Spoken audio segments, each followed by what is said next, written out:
Deebii kanaaf hin deebine akka deebii hin qabnetti fudhadhee barataraa jechuudha. Obboleettii keenya kaleessa irratti waraabeen ture. Arras irratti waraabuun dhufe. Gaafiinaan deebineef akkanaaf akka deebii hin qabnetti laala. Islaamummaan gaafii fedhe gaafatame deebii dhabeen qabu quraana rabbiitu deebisan numiti islaama tun taane quraanumatu ofumaaf gaafate ofuma deebii xumura. Garuu si waan siin deebifneef jira. Waan namaan illee deebisinaa jedheef hin qabaan. Ati kuni nama barumsaaf deemu sun taane ati qeequmsa islaamummaa irraa qabda. Islaamummaa asti dhiibbaa qaba. Keessoon dubbii keetii waan deemtu qabda malee ati barumsaaf akkatiin gaafanne sammuu keerra namaa gala. Keessa deemte gaafii tokko maaliif akkas ta'e maaliif akkas namni tokko barumsa siimee kaleessa waan tokko baruudhaaf beekaa bira gatteessee waan sana seenaa sana qorachuu qabda.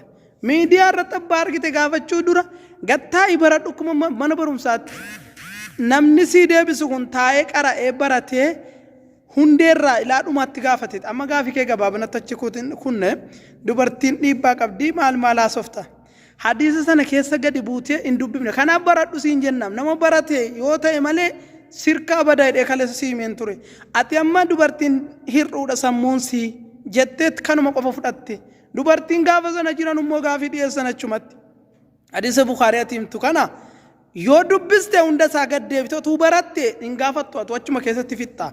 Maaliif dubartiin sammuun sirruu taate jennaan hir'uu dubartiin osoo hin taane uumuma keessatti dubartiiniif dhiirri adda jedhan.